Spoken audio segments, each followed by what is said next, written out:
So when a patient presents to you with newly diagnosed GIST, there are certain things that are important to do in their workup and also in their approach to management.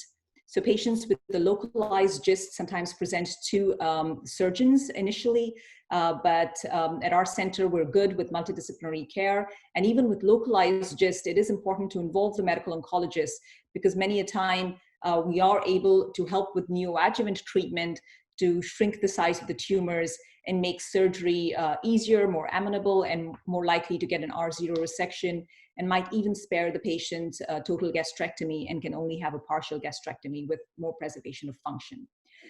With locally advanced GIST, of course, a multidisciplinary care is very important because you do want to treat them up front and get the surgeons involved at the right time when you've had maximum response with your oral therapies. And even for patients with metastatic GIST, I frequently involve our surgeons in discussions and we present them at the right time because patients with limited metastases, or if they've had a good response to imatinib, you always want to represent to see if you can make those patients NED with surgery so that they can continue on imatinib or the TKI that they're responding on for a longer time. So where does molecular testing fit in? In my opinion, and at our center, prior to initiating TKI therapy, it is important to get molecular testing done. It is, well recognized that, 5% of patients will harbor a PDGFR resistant mutation that doesn't respond to the frontline approved therapy of imatinib. It's the PDGFR D842V mutation. And we have an approved drug for the treatment of that subtype. And especially in patients with locally advanced or limited metastases, treating with an effective drug up front can make a dramatic difference in the course of their disease and their ultimate survival outcome. So I do get molecular testing up front on all patients. It's important to recognize the majority of patients, so in 85% of patients, they will have a mutation in KIT or PDGFR. So you could do targeted testing only for KIT or PDGFR with specific exons that are common. And in those that are negative for KIT or PDGFR, that's around 10 to 15% of patients like this one that we just presented. For them, then I do a more expanded NGS testing panel that will look at mutations such as BRAF, NTRK fusions, that we have seen sometimes. The majority of those patients will have SDH mutations that form the majority of the wild type, so-called wild type GIST.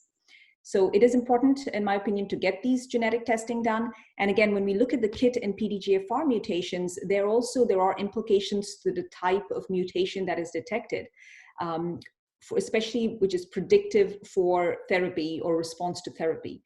In KIT, the majority of mutations, 60 to 70%, are seen in exon 11 that do tend to be highly responsive to imatinib.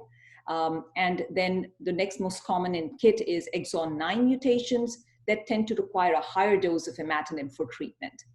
For PDGFR mutations, the smaller minority is exon 12 mutations that are similar to the exon 11 mutations in the juxta membrane, and they do respond to imatinib well.